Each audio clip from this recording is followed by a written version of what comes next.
Bonjour à toutes et bonjour à tous, bienvenue sur ma chaîne Domi Univers Crypto. Comme tous les jours, on parle de notre actu, évidemment, on fait une petite chronique de la crypto les 24 heures, et nous sommes le 9 novembre 2022. On va se souvenir, 9 novembre 2022, on va se souvenir du 8 novembre 2022 surtout. Ça va rester dans nos mémoires, vous verrez, on en parlera encore dans X mois.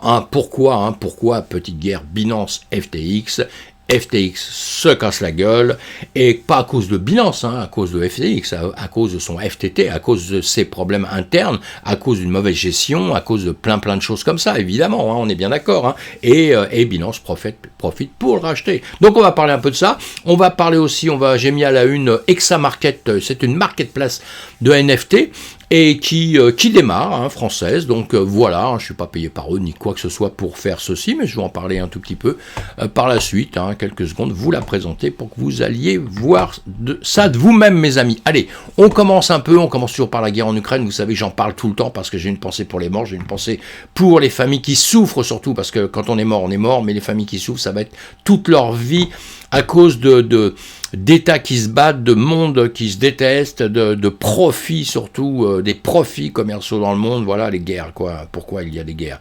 Allez, je passe à autre chose. La Banque de Russie, justement, propose de réduction d'impôts pour les détenteurs d'actifs numériques à long terme. Il ne faut jamais oublier qu'un pays, même quand il est en guerre, que ce soit pour l'Ukraine ou que ce soit là, l'Ukraine, c'est compliqué actuellement, c'est très très difficile pour eux malheureusement, mais la banque, elle continue, la Russie, elle continue à vivre de son côté, elle continue à faire des choses, Voilà, malheureusement, je dis ça, c'est malheureux, mais c'est comme ça, c'est comme ça. Donc voilà, la Banque centrale de Russie propose d'introduire des incitations fiscales pour les détenteurs à long terme d'actifs financiers numériques.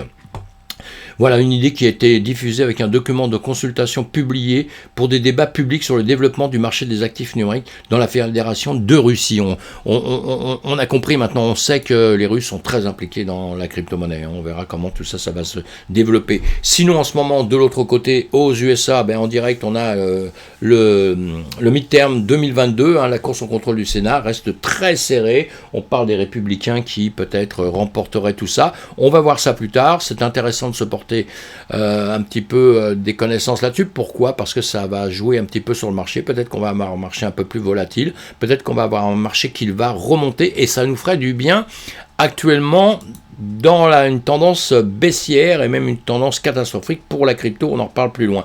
Tesla, Elon Musk cède pour près de 4 milliards de dollars de titres. Alors lui, on parle tout le temps de lui, évidemment, c'est un monsieur plus qu'important puisqu'il ne fait pas la pluie et le beau temps, mais quand même, quand il tousse un peu, il y a beaucoup de gens qui s'enrhument à côté. Donc voilà, on va suivre tout ça, on va voir pourquoi il vend ça, est-ce qu'il a besoin d'argent, est-ce que c'est pour Twitter, est-ce qu'il n'y a pas assez d'argent en Twitter, est-ce que je sais pas, il peut y avoir beaucoup de raisons, les banques qui lui demandent de bloquer un peu plus de sous pour en dépenser d'autres, etc. Bon, enfin, tout ce qu'on connaît quand on fait du commerce, quand on a des sociétés. Le fondateur de FTX, Sam Bankman-Fried, supprime l'inondation. Les actifs vont bien de Twitter. Il nous avait tweeté, je commence par là, parce que vous avez bien compris qu'on va parler de Binance et de FTX, pas très longtemps, pas pour vous saouler, parce qu'on en parle partout, vous pouvez pas rater ça. Pour les tout nouveaux, justement, je vais juste vous dire 2-3 choses. Eh bien, petite catastrophe sur FTX avec son FTT sur une société, et qu'est-ce que là tout de suite Sam Bankman-Fried a fait, c'est qu'il a publié des tweets en disant non, vous inquiétez pas, tout va bien. On connaît d'autres qui ont fait ça, où il y a eu grosse catastrophe après, mais bon, il oublie qu'il n'y a pas très longtemps que ça s'est passé, alors les gens se souviennent encore, et c'est quelque part un peu pire quand on voit que les gens mentent un peu, plutôt que de dire réellement les choses, et rassurent, et que d'un seul coup on s'aperçoit qu'ils sont dans le mensonge, et là ça peut être terrible derrière, et c'est peut-être ce qui se passe aussi là d'ailleurs, Donc, résultat des courses, ça va mal, ça va peut-être s'arranger grâce à Binance, on en reparle tout de suite, mais en tout cas, au sujet de ce monsieur, selon la plus grande liste de donateurs individuels d'Open Secret, Sam Bankman-Fried a contribué 40 millions de dollars aux campagnes de ce cycle électorale. Cela fait de Sam Bankman-Fried le 6e donateur individuel aux États-Unis. Donc c'est quand même quelque chose. C'est quand même quelque chose. On se demande où passe notre argent. Grande question qui revient toujours à longueur de temps.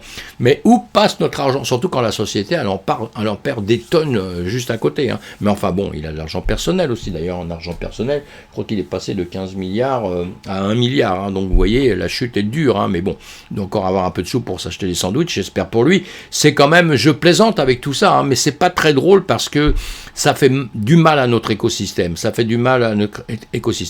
Et alors donc, ces problèmes qu'il a eu, problème de liquidité, ça veut dire quoi? Beaucoup de gens retirent de l'argent, et d'un seul coup, vous ne pouvez plus payer. Et là, il y a problème, évidemment. Alors, crypto-monnaie, le géant Binance rachète son rival FTX. Binance est venu au secours de FTX. On pourrait se dire, c'est super, mais c'est lui, c'est Sam qui a appelé CZ, on est bien d'accord, pour lui demander est-ce que tu peux m'aider, etc. L'autre, il a dû lui dire oui, il n'y a pas de problème, tu sais, tu me vends ton affaire et tout va bien. Voilà. Et on sait bien qu'avant ça, quand même, c'est pourquoi, parce que Binance a dit, CZ a dit, moi je vends tous les FTT que j'ai, grosse masse d'argent qui sort d'un seul coup, et surtout, c'est même pas ça le problème, c'est la trouille qu'il fait à tout le monde, qu'il a donné à tout le monde, donc les gens se sont précipités. Pourquoi? Parce que Binance, c'est quand même, on le dit aujourd'hui, le plus costaud, donc on se dit, Binance, s'il lui retire son argent de quelque part, attention, grave, c'est un peu comme avec Elon Musk, quand Elon Musk il dit, ça c'est pas bon, attention, tout le monde le suit, la plupart des gens le suivent, et quelque part, il faut presque les suivre, parce qu'on imagine la cata qu'il y a après si vous les suivez pas, même si le mec dit n'importe quoi.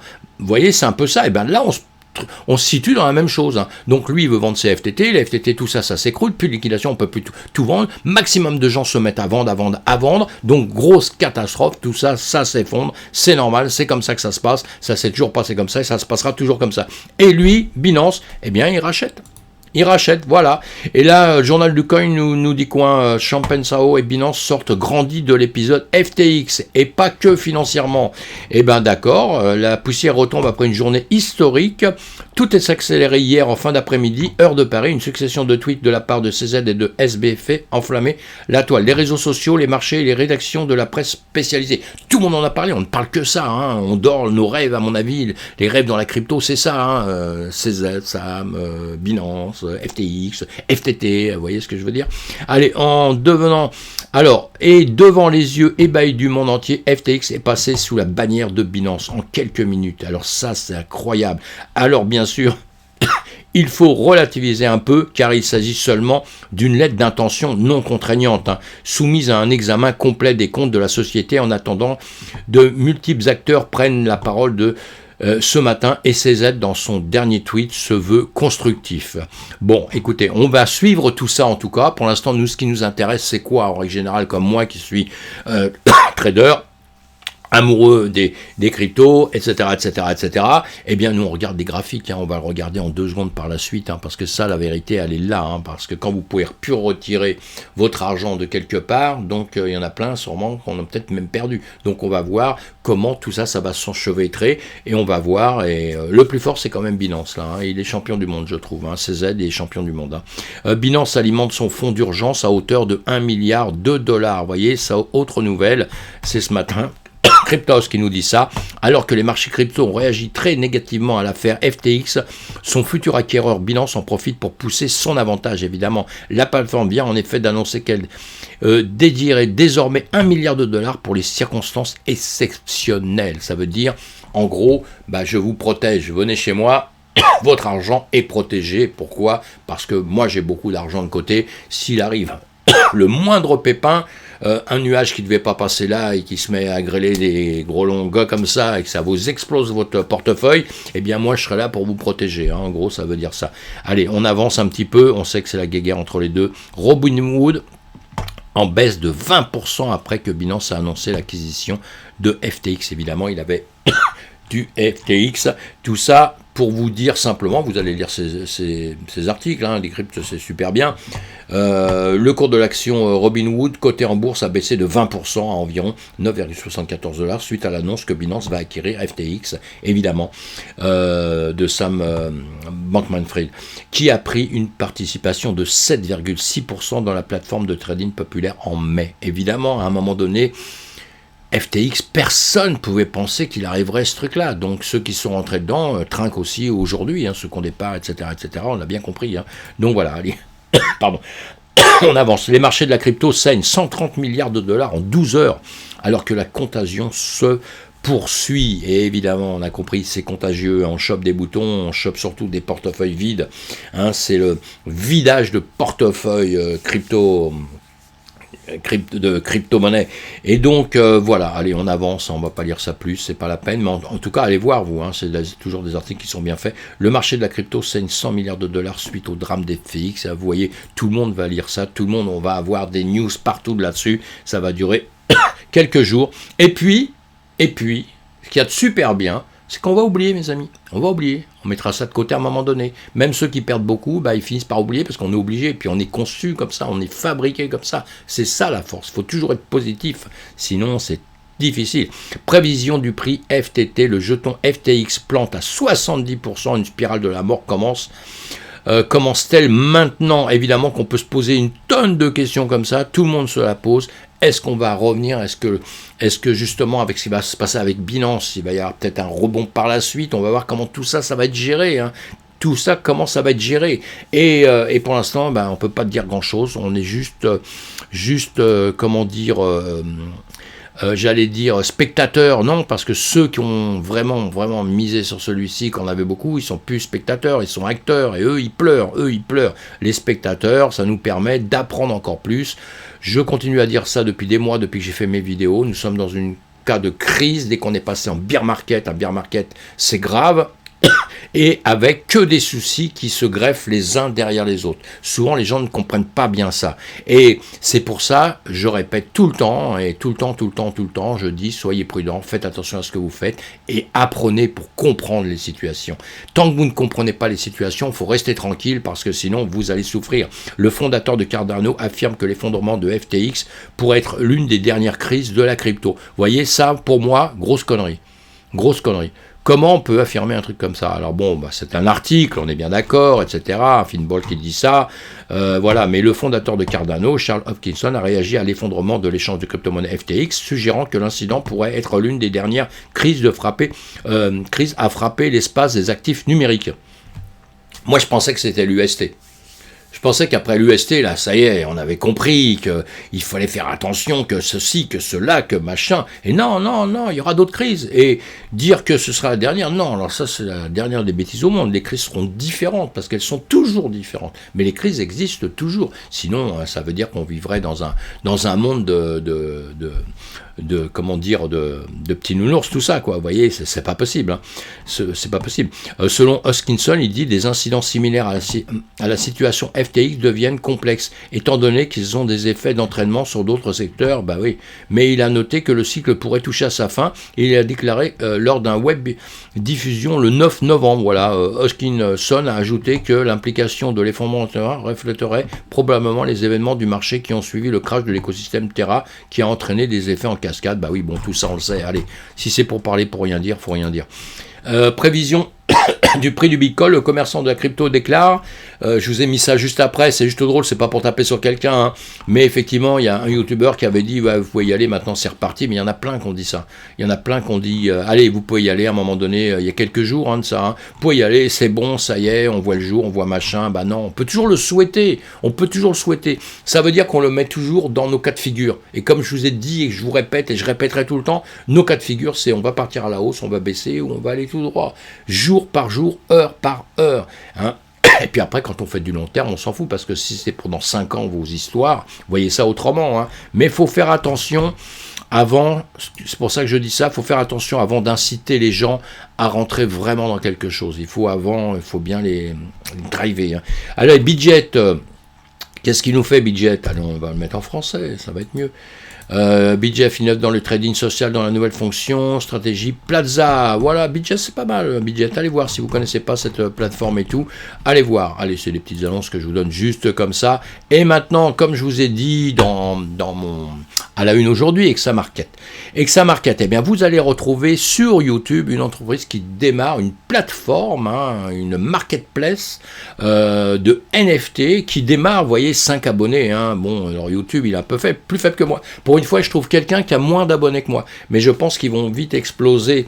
Ils auront beaucoup plus d'abonnés que moi dans pas longtemps. Il faut toujours laisser une chance aux gens qui démarrent. Et c'est pour ça que j'en parle, parce que ça m'a l'air bien fait, ça m'a l'air bien constitué, bien construit.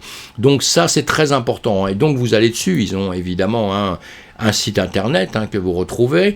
Après, dessus, vous aurez des collections, comme on retrouve un petit peu partout, effectivement, mais c'est assez ludique. Je ne vais pas rester 3 heures dessus, encore une fois, je vous ai dit, je ne suis pas sponsorisé ni pour eux, ni par personne, mais j'en parle parce que ça me paraît assez intéressant.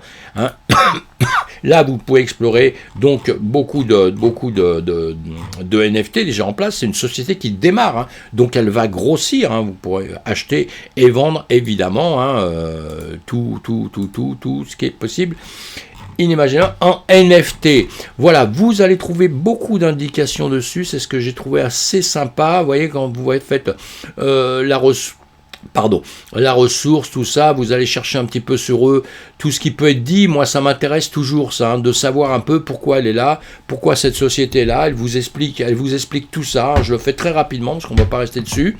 Mais vous allez lire tout ça, vous allez voir, c'est assez sympa. Les gens qui sont là sont assez sympas aussi, ils ont tous un chemin intéressant. Donc on voit tout ça, comme toutes les entreprises, on les étudie un petit peu quand on veut rentrer dedans. Bon, là, c'est une marketplace de NFT, donc c'est un peu différent. Mais vous n'êtes pas en train d'acheter un seul produit, vous allez acheter un NFT sur une plateforme dédiée à ça, évidemment. Et vous aurez beaucoup d'explications. Donc j'essaye de trouver des choses intéressantes. Voilà, vous faire voir. Vous avez le Twitter. Le Twitter, très intéressant, donc vous allez vous inscrire chez eux, évidemment, et là, je vais le mettre parce que c'est un plaisir de mettre ça. Vous allez voir.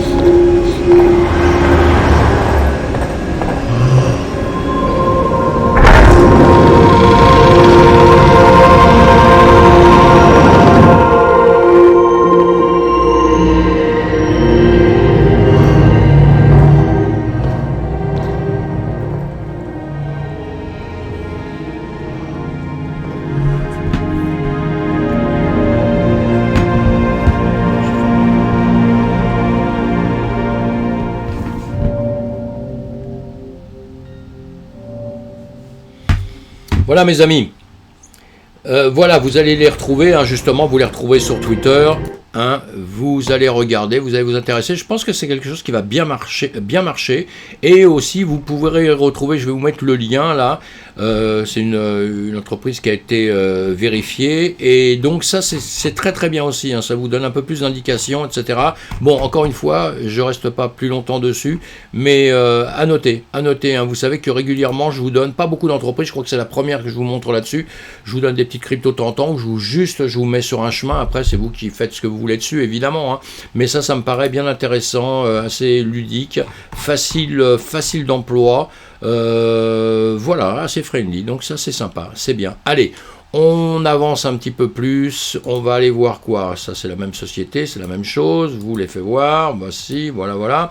Donc on va regarder notre marché, puisque c'est important de savoir un peu où on se situe en ce moment. On est sur une carte thermique des marchés boursiers sur le S&P 500.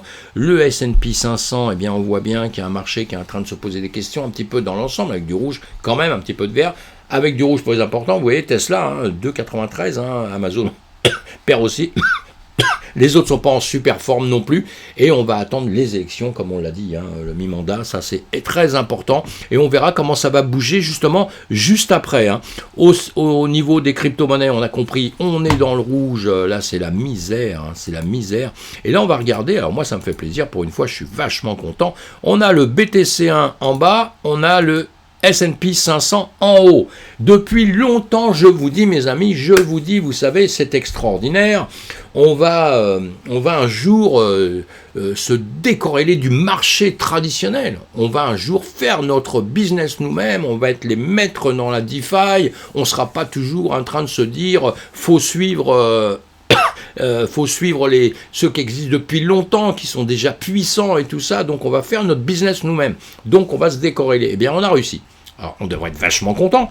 Et on a réussi, donc c'est extraordinaire. Donc j'étais vraiment content parce qu'à partir du 8 novembre, date auquel on va se souvenir, eh bien on est décorrélé du marché traditionnel. Mais le seul truc qu'on n'a pas compris, c'est que quand je dis ça, c'est pour partir vers le nord, c'est pour faire des progrès, c'est pour avancer, c'est pour montrer qu'on est costaud dans la DeFi. Et nous, qu'est-ce qu'on fait? On part vers le sud, on s'effondre, on s'écroule.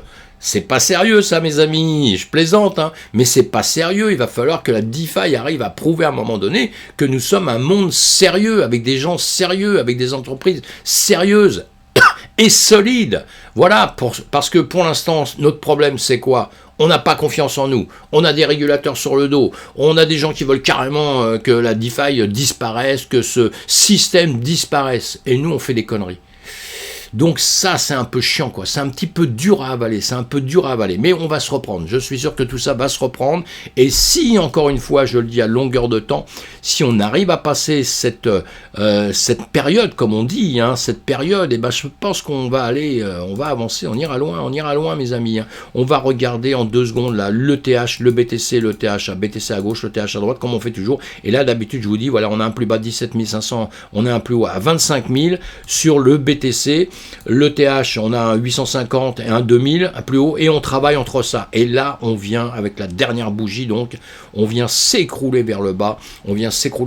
Bon, ETH, BTC, c'est normal que l'ETH suive le BTC, puisque tout le monde suit le patron, la patronne, le BTC, hein, la preuve, là. On a vraiment une preuve, puisque les marchés traditionnels, vont pas trop mal quand même. Même si l'ensemble va pas bien, hein, on est bien d'accord. Mais nous, donc, on s'est effondré, le BTC s'est effondré. Tout ça parce que manque de confiance, donc des gens vendent, etc. Et voilà, et donc grande mètre rouge. Donc maintenant, on va voir un petit peu ce qui va se passer. En journée, ça fait mal au ça fait mal quand on voit ça, là. Oh là là, ça fait très mal. En 4 heures, ça fait encore plus mal. Et en 1 heure, ça fait très mal. Hein. Et donc, on continue. Bon, on a refait un petit retour pour revenir un peu en arrière. Attention, hein, il y a des gens qui vont... Il y a des gens qui ont shorté, etc. À un moment donné, il faut couper vos shorts pour pouvoir les arrêter, parce qu'à un moment donné, ça va bien s'arrêter à un moment, et on prend des profits, évidemment. Hein. Les profits, c'est même quand ça baisse qu'on prend des profits, hein, ça vous l'aurez compris. Alors maintenant, est-ce qu'on va réussir à remonter ou pas remonter? Ça va être un autre problème. Hein. On va regarder un petit peu en 4 heures. Hein. On remet le marché en 4 heures.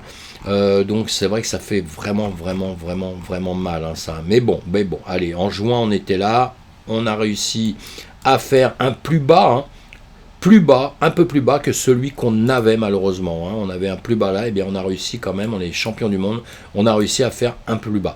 Mais bon, jusqu'à présent encore une fois, on va rester cool, on va rester tranquille, on va rester calme, parce que ça peut s'arranger, hein, comme on dit, hein, ça peut s'arranger. Puisque tant qu'on n'aura pas cassé maintenant plus bas, évidemment on est sur la route des 14 000, on l'a bien compris. Mais là, les annonces qu'on va avoir maintenant, Binance, FTX. Il y a Binance qui est sauveur d'FTX, hein, entre guillemets, hein, peut-être celui qui lui met un coup sur la tête et qui reprend FTX. Et maintenant, si FTX, on va voir de quelle manière repris par Binance, le moral des troupes va remonter, et dans ces cas-là, on devrait peut-être refaire un petit demi-tour. Et si mon grand-père en avait, on l'appellerait... si ma grand-mère en avait, on l'appellerait mon grand-père. Si, ça se passe comme ça. Si le marché traditionnel se comporte pas trop mal après les élections des mandats, que tout le monde est content, etc., on va remonter un petit peu, on va reprendre un peu de force et on va pas s'effondrer plus bas.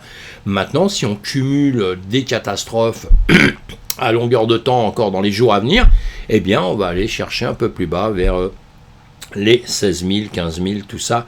Et là, ce sera beaucoup moins drôle pour nous, hein, beaucoup moins drôle pour nous. Bon, je vous fais, je m'arrête là parce que je vous fais des vidéos. Vous avez des vidéos où je vous ai parlé du BTC, de l'Ethereum tous les matins et de quelques cryptos qui performent et tout. Donc, vous allez voir ces vidéos. Vous aurez plus de détails, où je vous explique un peu tout ça. Hein, voilà, c'était pour aller plus vite ici. On a un BTC qui est redescendu 17 970, hein, mes amis. Hein, donc, c'est quand même très, très chaud. Le FTX, 72%. Et sur cette vidéo, on le voit sur mon autre vidéo graphique, mais là on va le regarder quand même. Voilà où il en est en journée, hein. Il en est en journée, c'est chaud, hein. Quand on voit ça, c'est très très chaud, hein. Il est à 4.7, vous voyez, hein, la descente a été dure, hein. Alors ce qui est marrant, c'est de regarder un peu le BNB, parce que le BNB, on aurait pu penser que le BNB, là, il allait faire des bons, hein, d'un seul coup. En journée, bon, c'est pas extraordinaire. Et en heure, bon, on a 3 heures où ça monte un peu, hein, mais c'est pas, voilà, je dis ça comme ça. Le sol, on a le sol aussi, hein, qui a souffert pas mal. Le sol qui a souffert pas mal, évidemment, hein, à cause du FTT aussi, malheureusement. Eh bien, voilà, là, pour l'instant, il remonte un tout petit peu. En heure, il est en train de remonter légèrement. Voilà, bon, allez, FTT.